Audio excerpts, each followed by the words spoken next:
Welcome back, gents. Today I want to talk about being prepared, right? Being prepared and being dangerous in a sense, or being well trained. Because I live in Thailand. I'm pretty sure most of you on the channel know. I live in Thailand and I actually do live near the border between Cambodia and Thailand. So most people have seen the news. There's a war that was going on.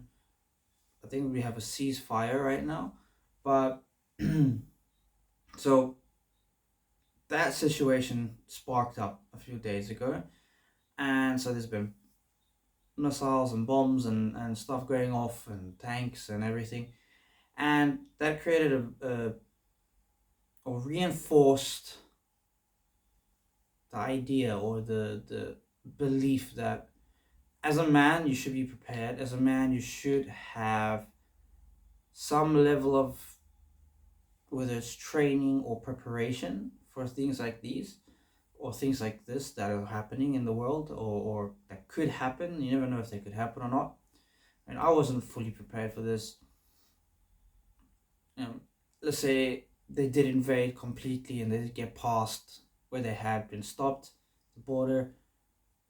I would have had no preparation, no protection in place for that situation. So yeah, as a man, I would say we need to become more prepared. You need a bug out bag.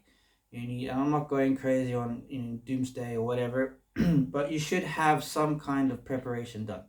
Whether it's a bug out bag, whether that is some gun training or firearm training, whether that is defense training or any of those things. Just be aware that these situations can happen at any time and unexpectedly.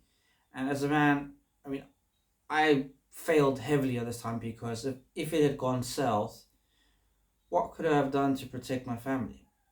Was not prepared for this. I was not trained for this. So, I wouldn't have been able to protect them. And that's failure as a man. That's failure as a leader, in my opinion. You can be against this in your opinion or not, but when it comes down to the situation, if you cannot protect your family, if you cannot lead them in this kind of situation, you are a failure as a man, in my opinion. You're failing to protect.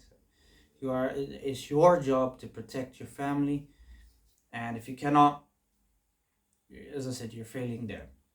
Right. So this situation just made me aware again that you need to prepare. I mean, there's this famous saying. What is the saying? I'm gonna butcher it, but let's go over it. I think I'll probably butcher it. You don't rise to the level of the occasion, you fall to the level of training. Something like that. I can't remember exactly what the saying is, but something like that. So, in other words, you think you're going to perform here when something happens, and in reality, what actually happens is because haven't trained and you haven't prepared and done everything for it, you actually perform here. Right? Like I was thought, oh, I would get everything done here. That happens. I've got it handled. Well, shit hit the fan, and I wasn't completely unprepared. But as it had the situation been any worse, I wouldn't have been able to handle it. I wouldn't have known what to do. I wouldn't have known how would I get my family out, right? So, just a quick little rant about be prepared, gentlemen. Be prepared. Have some kind of plan if stuff goes south. Um, I would suggest have some firearm training. If it's possible, have firearm training. If it's possible, get defense training. Do some combat sport, some kind of thing. Be fit enough, strong enough, dangerous enough to protect your family, and have enough contingencies in place in order to handle the situations that might arise. Right. Rather be prepared than unaware and unprepared, and basically get caught with your pants down. Right. So that's it for this one. This was just a quick rant. Be prepared, gentlemen, and I'll see you in the next one. Cheers.